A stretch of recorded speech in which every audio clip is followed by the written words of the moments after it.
Moving the impossible. What are the limits of what can physically be moved? Where can thousands of truckloads of equipment be offloaded to build enormous structures amidst a growing population density and waterfront commercial and residential developments, all of which are competing for the use of surrounding roadways, bridges, and industrial lands?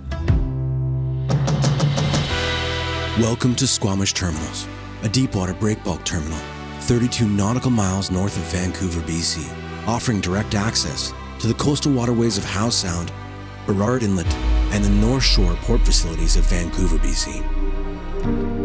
Vancouver's port facilities are the gateway for Canada's bulk product exports like metallurgical coal, potash, sulfur, and grain. When a major port operator looked to modernize and expand its port facility, the RoliProjects team was tasked with a significant challenge: where to assemble and how to move large capital equipment into the port facility.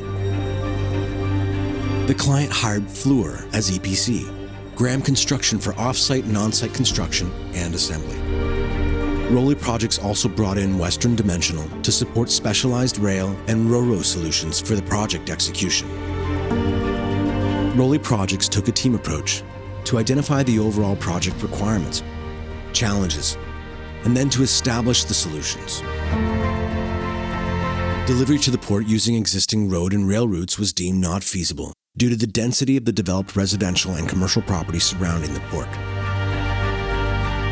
Adjoining land areas to the port for assembly of staging of the trucks simply did not exist. The only route to bringing in such assembled structures and capital equipment was from the water side. An off-site fabrication and staging laydown area was identified in the direct vicinity of the Squamish Terminals with a private rail line access.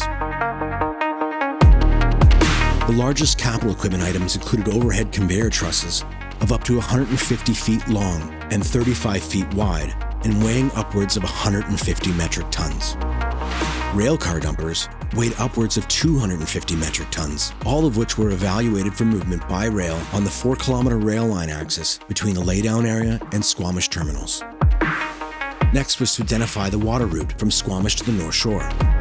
RoliProjects approached North Arm Transportation, a leading barge and tug operator on the west coast of BC. Weight-bearing studies of the wharf structures at both ends were completed. Tide tables were studied, weather conditions evaluated, and the scheduling logistics of incoming barges for Ro-Ro loading and offloading at Squamish and the North Shore were studied in contrast to bulk vessel traffic. A complex challenge, but with hard work by everyone in the group, the green light was given to a barge execution plan using North Arm's dedicated Transporter 8 flat deck cargo barge, tugs, and spud barges to complete the marine side of the operation. The stage was set for moving the impossible. Credit to Graham, who set up the assembly yard at the off-site location in Squamish. Western Dimensional, who brought in the track mobile, heavy-duty rail cars, jacking equipment, SPMT trailer lines, and Ro-Ro ramps to support the movement of capital equipment by rail and then barge. North Arm, who provided the Transporter 8 barge and all tugboats, and to Fluor, who managed the overall project coordination, site installation, schedule, and interfaced with the project owners. RoliProjects' vision of bringing together a world-class team approach to tackling the challenges of this project was now in action. HSC and quality management were managed by RoliProjects' dedicated manager, Michelle Bryan. And project management on the ground was headed by Jan Berenger, Chris Best, and Juliana Gibbons.